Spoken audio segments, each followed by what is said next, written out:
What's your name? Dara, Where are you from? Westfield, Massachusetts. What is your favorite food? That's a hard one. Um, hmm.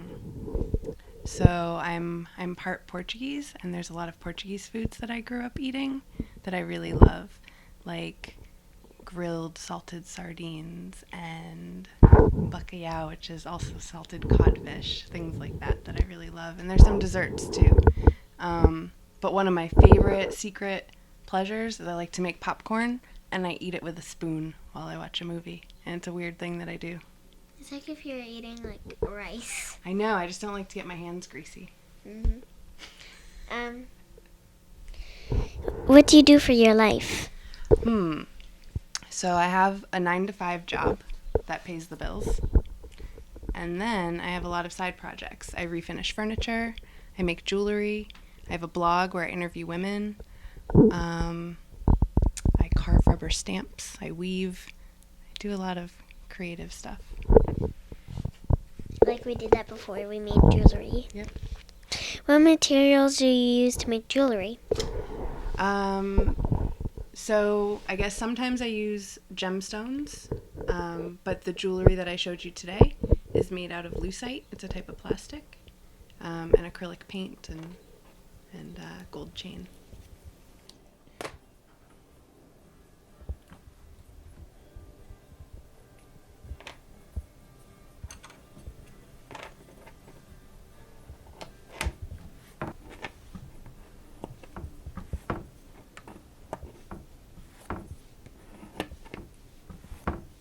How did you make my necklace?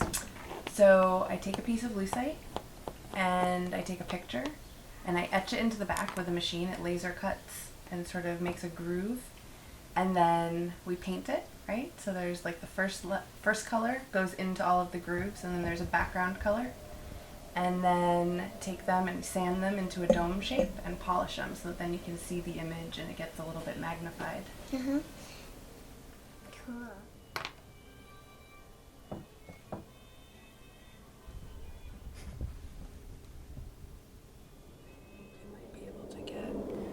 This one I cut really deep.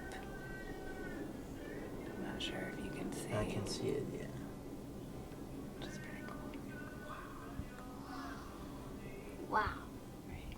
So cool. Yeah. Did you carve it in?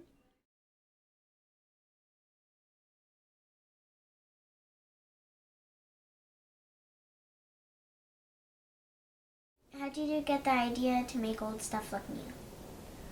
That's a good question. I don't know how I'm trying to think what my first piece was.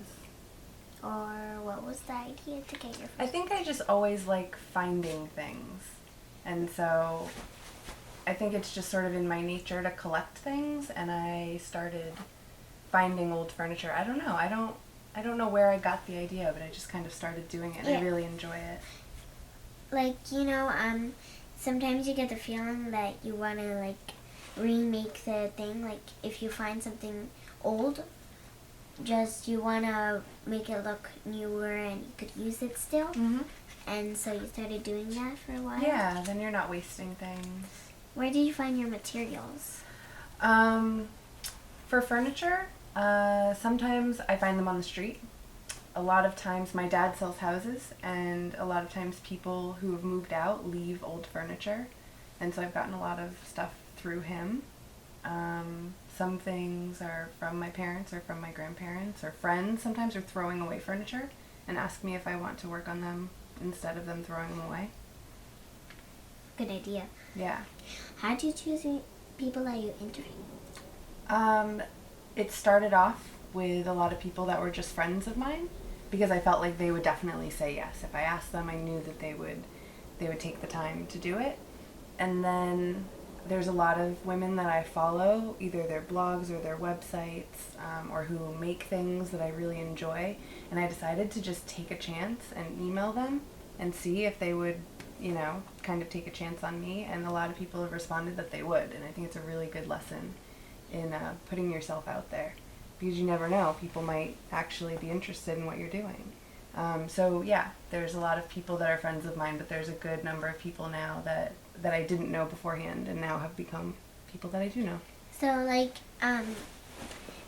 it's like if you're making new friends because of a blog, like, my dad made a new friend because of his bike, too. Yeah. So, many things could give you new friends. Exactly. So, you should get a few more things than you have, even if you have really things. A lot of things. Yep, you get to meet people and connect with them on something that you both enjoy, which is pretty cool.